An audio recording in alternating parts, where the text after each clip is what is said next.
would something be brand spanking new? Spanking? Tell me there's multiple definitions for the word spank, because otherwise this makes absolutely no sense. Why surfing? It seems like an odd choice of sport to use as a euphemism if you really think about it, doesn't it? I actually used to claim to be channel hopping before channel surfing became in vogue, and now it seems that surfing is used for just about any activity that involves the semi-rapid movement from stationary point, be it physical location or broadcast station, to stationary point.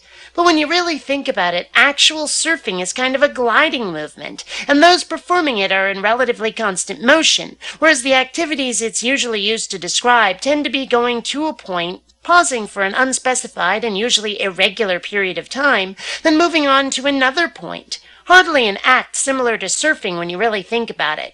It seems to me that the term is, in fact, a bit of a misnomer. You think?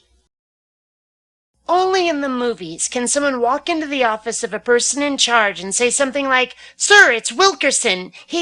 You should come see for yourself," and actually get the person in charge to go see Wilkerson without more elaboration. In real life, that person in charge is staying put until you give more details. They're not coming with you merely on the strength of, "This is really bizarre. Come on." You know, I honestly don't know what is meant by cutting someone off in traffic. Really, I don't. I hear people talk about it, but what they describe just doesn't sound like such a huge deal, so there simply has to be something I'm missing. Either that or everyone else thinks it's a huge fucking deal and I just don't care. Here's an expression that doesn't make any sense. Eat your heart out. For starters, this is just redundant. If you're eating your heart, you have to take it out first, so already one word is simply unnecessary. But it's redundant in another way, too. If you eat your heart, it's going right back in. Next of all, why would you eat your own heart? What are we thinking? Oh no, someone has outdone me at something I consider important. I guess it's time to dine upon my cardio muscle. That's just fucking stupid. Of course, even if we just assume it's figurative, which seems reasonable, the eating still doesn't make sense. First of all, you're doing it to yourself.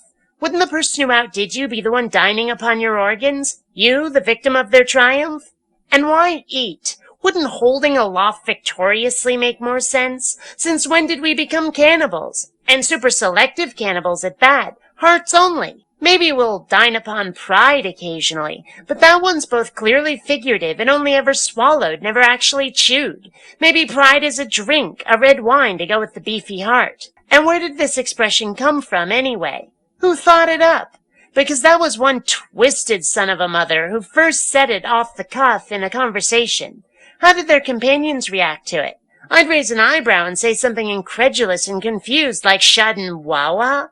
And then how did it catch on? Did somebody else say it in another conversation just to sound cool? Did some author put it in a book that got popular? Because this hardly seems like a meme that could spread without help. I want to write a book called Harry Potter in Space. It would be about elephants. Healthy is a weird word. If you are healthy, it means that you are in good health. If food is healthy, it means that it'll be good for your health. Doesn't it seem like there should be two words instead of just one? Seems to me that something which is good for your health ought to be, say, healthful or healthish or maybe healthing rather than healthy. Healthy sounds like a description of a condition, not the results of consumption. You ever notice that when someone says not to mention, it's immediately followed by whatever it is that hasn't been mentioned yet? In fact, whatever it is that isn't to be mentioned is usually something that really ought to be mentioned, something quite relevant to the situation under discussion. So why is it not to be mentioned? That expression makes no sense. In Pine Sol, what exactly is meant by sol? Solvent? Solution? The sun? I looked it up, but the Wikipedia entry didn't say. Preaching to the choir? Of course you're preaching to the bloody choir. They're right there. Usually are, every damn week. Don't you think they'd feel left out or taken advantage of if you didn't preach to them? They'd start to wonder why they bothered to show up anymore. What a dumb expression. Why is it that roughhousing can be done outdoors? Exactly what about being rough has anything at all to do with houses? Why do we call speaking verbal? Why not nounal or adjectival? Whenever they say viewer discretion is advised, what I hear in my head is viewer discretion makes you a complete lame-o, a sentiment with which I happen to agree.